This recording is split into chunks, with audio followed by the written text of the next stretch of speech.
Hi, നമസ്കാരം. എന്തുണ്ട്? എല്ലാവർക്കും സുഖമാണെന്ന് വിചാരിക്കുന്നു. നമ്മുടെ ശരീരത്തിലെ ഏറ്റവും ശക്തമായ അവയവം ഏതാണ്? കൈയാണോ, കാലാണോ, കണ്ണാണോ? ഐ തിങ്ക് നമ്മുടെ മനസ്സാണ്.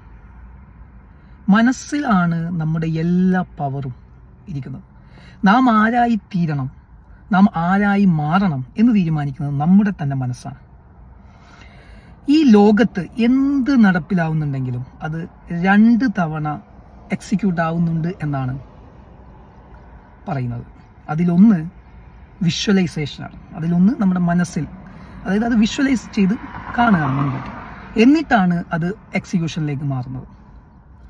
ഇപ്പോൾ നമ്മൾ ചുരുക്കി പറഞ്ഞാൽ ഒരു റോഡ് ഉണ്ടാക്കുന്നുവെങ്കിൽ ആ എഞ്ചിനീയർ ആദ്യം അത് അവൻ്റെ മനസ്സിൽ കാണുന്നുണ്ടാവും. ഒരു വീടുണ്ടാക്കുന്നത്, ഒരു വീടിൻ്റെ ഇൻറ്റീരിയർ ചെയ്യുന്നത്, അങ്ങനെ എന്തും ഇവിടെ എന്തെല്ലാം സംഭവിക്കുന്നുണ്ടോ അതിനെല്ലാം ആദ്യ പടിയായി അത് ആ ചെയ്യുന്ന ആളുടെ മനസ്സിലാണ് ആദ്യമായിട്ടുണ്ടാകുന്നത്.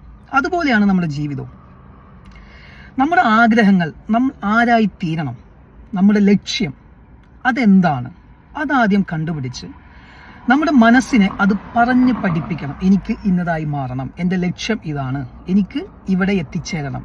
ഇത് നമ്മുടെ മനസ്സിനോട് പറഞ്ഞ് മനസ്സിലേക്ക് കൊടുത്തു കഴിഞ്ഞാൽ സ്വാഭാവികമായും പതുക്കെ പതുക്കെ നമ്മൾ അതായി തീരും എന്നുള്ളതാണ് യൂണിവേഴ്സിൻ്റെ നിയമം.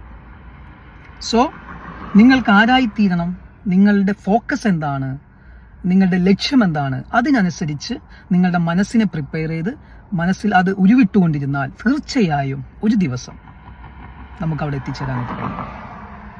Okay, so happy mind set, cool, enjoy. Thank you.